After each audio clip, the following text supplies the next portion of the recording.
ไปทำอะไรเนี่ยฮะถามว่าเอาไปทำอะไรเอาไปให้แม่ เดี๋ยวแป๊บนึงแม่ป่วยเหรอ อย่าทำอย่างนี้อีกนะ หน่วยกระเหลา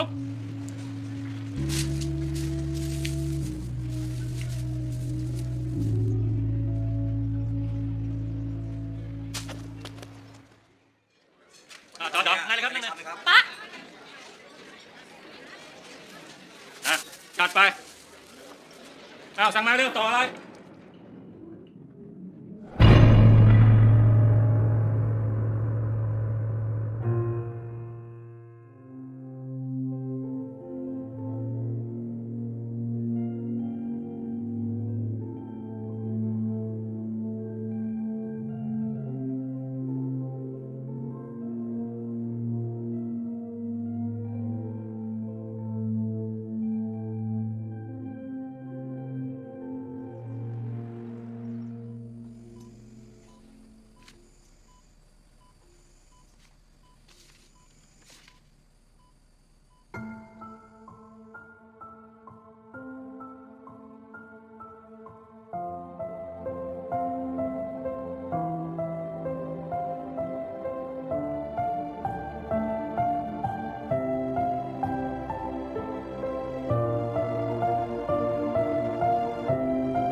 Okay, seperti yang kita saksikan dalam video tadi, seorang budak lelaki terpaksa mencuri ubat kerana emaknya sakit.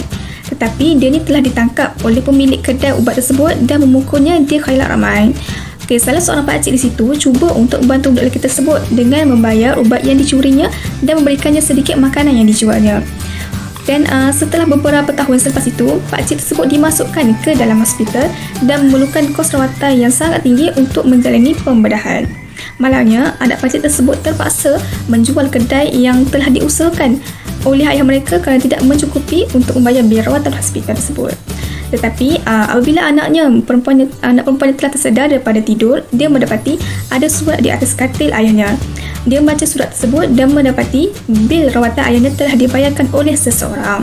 Dan rupanya, doktor yang telah merawat ayahnya merupakan seorang budak lelaki yang telah dibantu oleh ayahnya ketika beberapa tahun yang lalu.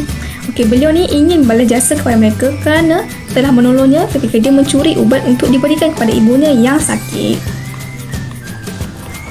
Jadi, pengajaran dan nilai murni yang kita perolehi daripada video ini adalah kita perlu saling bantu-bantu dan memberi pertolongan sama ada kita ni mengenali seseorang itu ataupun tidak. Nescaya tanpa kita sangka, orang tersebut akan mengingati pertolongan yang dihulurkan dan akan membantu di saat kita berada dalam keadaan kesulitan. Okey, sikap bantu-bantu ini merupakan suatu kewajipan bagi setiap manusia dan merupakan nilai-nilai murni yang perlu ada dalam diri setiap manusia. Dengan bantu-bantu akan dapat membina hubungan baik sesama manusia.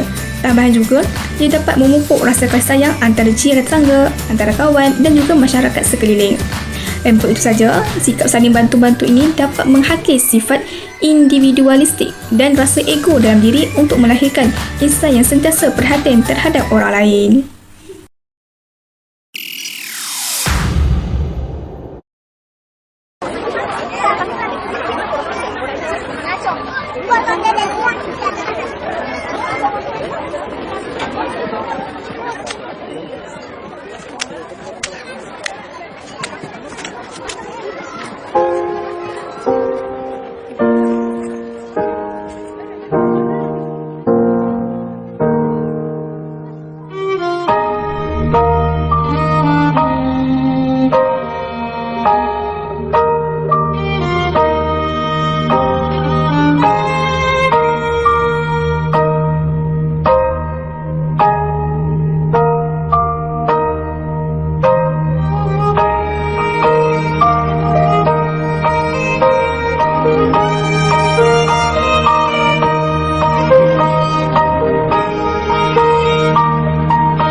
Sahib.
Okey, baiklah. Apa yang kita boleh lihat daripada video ini adalah seorang kanak-kanak yang mempunyai perasaan untuk memiliki kasut bilik berwarna hitam yang cantik, yang mana ia dipakai oleh kanak-kanak yang lain semasa beliau berada di stesen kereta api.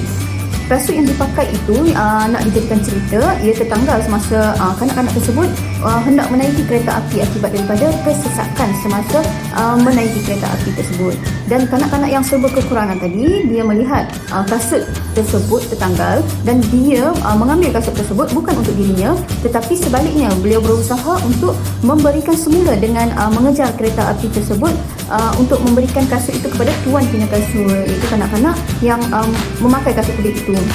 Dan pada akhirnya kita boleh lihat bahawa kanak-kanak tersebut tidak berjaya mengejar kereta api itu, dan lalu tuan kasut itu memberikan sebelah lagi kasutnya kepada kanak-kanak yang berusaha untuk memberikan kasutnya yang tertanggal tadi. Berdasarkan daripada video tersebut, aspek nilai yang kita boleh ambil daripada video itu adalah nilai kejujuran, yang mana kejujuran ini bermaksud bercakap benar, bersikap amanah dan ikhlas dalam setiap perlakuan. Ini kita boleh lihat dalam video tadi, yang mana kanak-kanak yang serba kekurangan tersebut, yang mana dia memiliki perasaan untuk memiliki kasut itu, tapi dia tidak mengambil kasut tersebut kerana itu bukan haknya, dan dia pun berusaha untuk memberikan kepada kanak-kanak tuan punya kasut tadi, yang mana kat sini kita boleh nampak dia seorang yang ikhlaslah dalam setiap perlakuan yang dia lakukan. Baik, sikap dan nilai kejujuran ini perlu diterapkan dalam diri setiap individu. Hal ini kerana nilai dan aspek kejujuran ini ialah melambangkan kepribadian diri kita sendiri. Sebagai contoh, nilai kejujuran ini itu seperti tidak mengambil hak orang lain, bercakap jujur, menepati janji dan sebagainya lagi. Jika kita menerapkan nilai kejujuran dalam diri, maka wujudlah pelbagai kesan yang kita boleh lihat dalam diri kita, seperti kita dapat disayangi oleh orang sekeliling, memelihara hubungan sesama manusia, mengamalkan kepribadian mulia dan sebagainya lagi.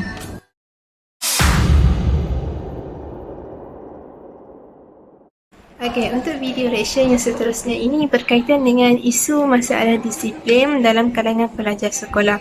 Seperti video yang ditayangkan ini, yang mana berlaku pada bulan lepas ketika bermulanya musim cuti persekolahan, di mana beberapa sekumpulan pelajar dari sekolah menengah di Pulau Pinang telah merosakkan harta benda sekolah, atau kita panggil sebagai vandalisme, yang mana mereka merosakkan harta benda sekolah tanpa rasa bersalah, di mana perbuatan ini semestinya menyalahi undang-undang.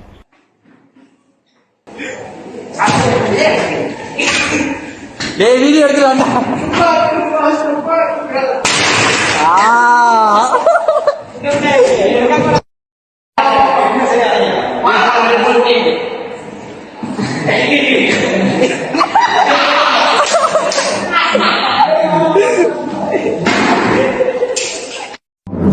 Okey, berdasarkan video yang telah ditayangkan ini, kita lihat perbuatan-perbuatan yang dilakukan oleh pelajar-pelajar ini menunjukkan perilaku yang tidak beradab sama sekali. Justru, keadaan ini jelas memperlihatkan bahawa nilai etika yang semakin pincang ataupun kita kata yang semakin membimbangkan dalam kalangan generasi muda sekarang ini. Jadi, senario ini mencerminkan nilai etika dan moral seseorang yang bergelar pelajar semakin membimbangkan, yang mana menunjukkan tiada nilai peradaban. Walaupun begitu, hal ini berlaku disebabkan oleh beberapa faktor sekeliling yang menyebabkan masalah disiplin ini terjadi. Okey, di sini saya nyatakan beberapa masalah disiplin yang berlaku dalam kalangan pelajar sekolah yang mana saya ambil daripada keratan-keratan akhbar pada tahun-tahun lepas.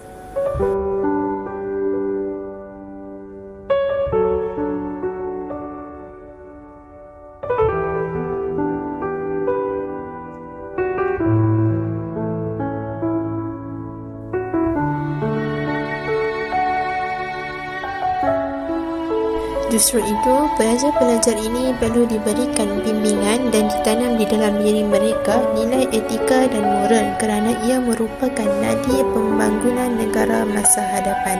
Kesimpulannya, pelajar yang memahami tuntutan etika dan moral kehidupan akan dapat menyelesaikan proses pengajaran dan pembelajaran dengan jayanya dan berkesan.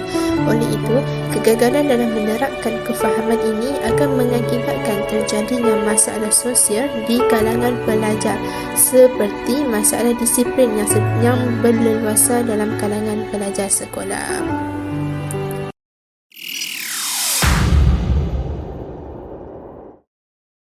Tugas seorang guru bukan saja untuk mengajar, malah Bangun! Selamat pagi, cikgu. Selamat pagi, cikgu. Okey, selamat pagi. Boleh duduk? Adik, asal rambut kamu perang lagi? Tak puas kena bash kat Instagram? Sudah. Adik, nanti kamu hitamkan balik rambut kamu. Peraturan sekolah tu ditetapkan macam tu supaya kamu belajar berdisiplin. Ni saya nak bagi kertas exam. Kebanyakan daripada kamu gagal. Adik. Abu. Yusof. Aslam.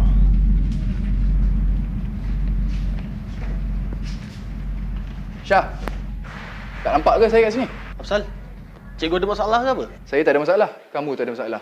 Paper kamu fail lagi kali ni. Macam mana kamu boleh fail? Kenapa saya fail? Saya fail sebab cikgu yang failkan saya. Takkan tu pun tak boleh fikir. Aduh, bajet gugut dia Syah, ni. kamu hormat sikit saya sebagai cikgu kamu, okey? Hormat cikgu. Oi, kau dengar Bapak aku pun aku tak hormat, apa kejadiannya aku dah hormat kau? Kurang ajar. Apa? Gagak nak pailang dengan member aku ni. Cikgu memang minta. Asal? Nak pukul? Nak lempang? Cikgu kena ingat. Bapak aku lawyer. Bapak Syah pun lawyer. Sekali cikgu usik kami, penjara Kajang kata mari. Tahu takut? Tak ada brand dia. Takut dia. kadang-kadang aku memang terasa dengan perangai murid-murid ni. Tapi amanah sebagai seorang guru lebih penting daripada perasaan terasa tu. Tahu, cikgu dia kena dengan aku gak. Dia kuang hajar dengan aku. Okey. Iyalah. Wow.